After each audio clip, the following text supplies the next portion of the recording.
These are from Clarence in Cornwall, who keep us going a lot of the time in the winter with extra orders. So they're all British grown flowers and they arrive in a long flat box like this. And I carefully unpack them as quickly as I can. They're fine once they're in the box, but as soon as the lid comes off, I want to get them in water because I don't want them to dry out. So long as they're in the box with no water, they're sort of suspended in animation. Anyway, better get them in water. Hello, my name's Georgie Newbery. I'm a flower farmer and florist based between fashionable Bruton and up-and-coming Wincanton here in, not bad today, Somerset. It's November the 17th and I have some flower orders to go out. Now, I don't have a crop of flowers in the winter. I do have some foliage and bits and pieces of berries, so I'm going to go out and forage some of those. But I have some flowers that have been delivered by colleagues who grow in Cornwall, and I thought you'd be interested maybe to see the process of a winter bouquet and how we do that. So come on with me and I'll show you around. If you enjoy these clips, please do subscribe to the channel. You can press the bell icon and we'll tell you when we've got new clips coming out. And if you find the tips and tricks I give you as we go along useful, then you can always buy me a coffee. The link is in the blurb for each clip. Thank you very much. On we go. So I've got 6 bouquets to make and I am going to cut the detail, the country bit. The flowers are lovely. They've been sent up by my colleagues in Cornwall. They're beautiful quality, but they're not my garden bouquets. And so my garden flowers, I mean. So what I want to do is add a bit of garden to the bouquets to give them a bit of real autumn feel. And look at the colour of this lovely hornbeam behind me. I think I'll start there. Okay, on we go. Now, when you look up close at the hornbeam, the whole picture is amazing colour. But if you look up close, some of it is a bit bashed and bruised, and actually when you cut it, it's going to drop its leaves very, very quickly. So what I'm doing is I'm looking for branches where there's a tiny bit of green left, because they will still hold the leaves a little bit longer. Right, on we go. When we came here in 2004, almost the first thing we did was plant this band of woodland around the edge of the field. The whole place is a 7-acre field and it was a bit of a green desert when we came here. And it was almost a knee-jerk reaction to plant a small, like, it's not a wood, it's not big enough to call a wood. Perhaps you might call it a copse, but it's this band of trees along the edge. And at the time, I had no idea that we would end up flower farming. But of course, the willow we struck is now brilliant because we use it for our Christmas wreaths. I haven't started cutting it because I like the colour to be as fresh can be on my Christmas wreaths. So I wait really until the last minute and only cut as many as I can make in the short time I give myself. But look at the colour. This is just 2004 and it's 2021 now. And I'm here because I wanted to see whether the liquid amber's ready to cut, but it's not. It hasn't really started colouring up yet. But this will go, the most incredible colour. Not yet. Right, onwards and upwards. Now, look at the colour of this Physocarpus. It's kind of crunchy and sort of end of season-y. Look at that. But the leaves are not falling off yet and the colour is just magnificent. So I'm going to have some of this for my bouquets. This isn't supposed to be an autumn garden, but by chance the colour really is good at this time of year. The rope above the gate is to keep the deer out, just so you know. So we call this band of trees that we planted around the edge of the field the lugfall, which is an ancient English way of describing the edge of the forest, and which, because we are, if I turn around, I don't know if you'll be able to see it, at the top of the hill in the distance. Can you see the ridge? That is what's left of the ancient Selwood forest, one of the oldest forests extant in the British Isles since the end of the last ice age. There you go. That forest is 10,000 years old. And as you can see, we're just on the edge of it. So we call any bands of trees we plant around here are known as the lug fall. And more inadvertently good colour, including, can you see to the right? Well, you can't see the horrible plastic water containers. There is some willow, and that willow is twiggy. So I'm going to cut it for these wreaths, as opposed to be long, straight shapes, which I save for my Christmas wreaths. And as we're passing, this is what the liquid amber will do. So these two have changed colour. I suspect because the one on the left, well, where they're colouring up, they are hit by the frost more. And we've had a few quite sharp frosts. So I think it's the frost that has changed their colour. So I'm going to have some on the way. They're good with the Physocarpus in front of them, aren't they? That's an inadvertent bonus. We're not garden designers. We plant because we like things. So it's exciting when they make a bit of drama for us. Right, on we go. So here is lots of very twiggy, bright orange willow. This is the classic wild Salix alba. Why it's called white willow when it's bright yellow and orange, I don't know. But anyway, I'm going to have some of this because it's very twiggy for my bouquets. From now until really next spring, all my bouquets will have some willow in them. A little spring magic to take us through the winter. Right, that'll do. Let's go in and make up the bouquets. Must close the gate first. It is a really beautiful day to be a flower farmer. Sometimes, well, actually a lot of the time, I do know how lucky I am to have found this job. So when I have lots of bouquets to make, I manage my time by knowing how many of what size I'm going to do. This is my big size bouquet. This is the whole garden bouquet. And so I've got one of those to make today. So I'll fill one vase.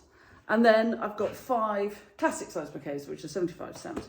So I'll fill 5 classic size bouquet vases, have them here, and then I can tell exactly where I am as I go through it.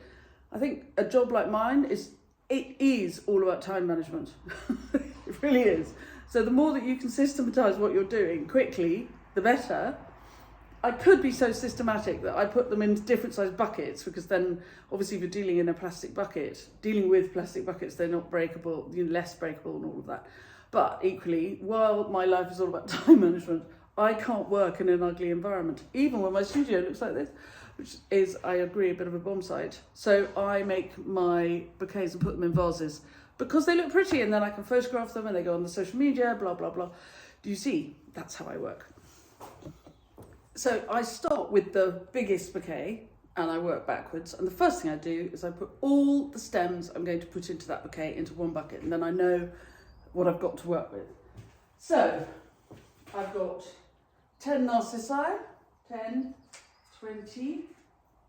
So I need 100 stems altogether. So that's 20.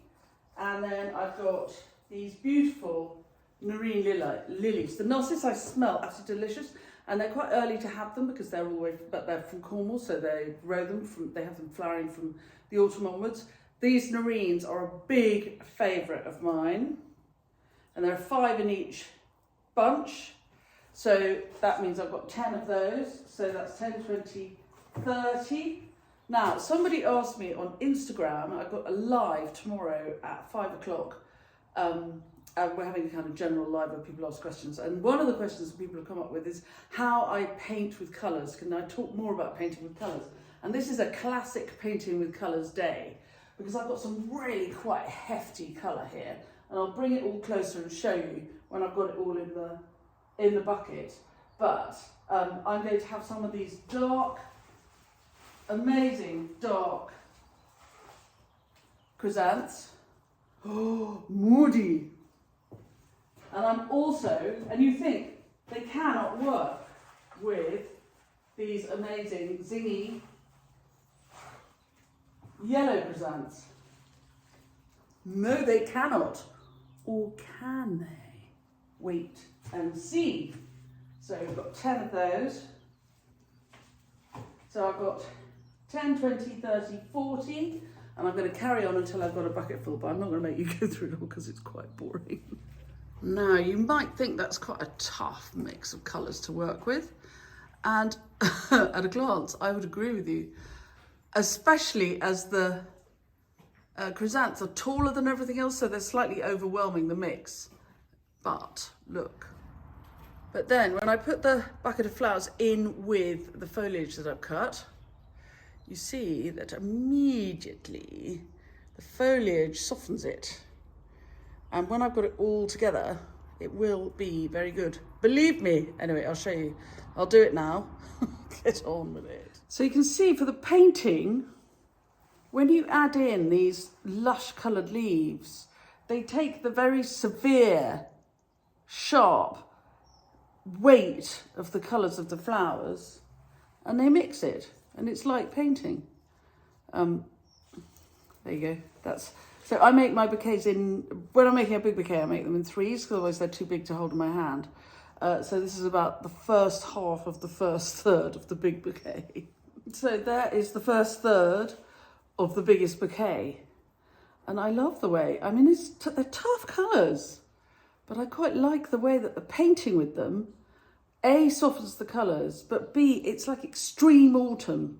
Even though some of the flowers, the tulips and the narcissi are kind of springy, but the nerines, when they come out, and I've got them tucked under some of this bigger foliage, so that when they come out for the person who has them on their kitchen table, they're very beautiful. Anyway, onwards and upwards. So there's the second posy in the three, and they're all going to get tied together.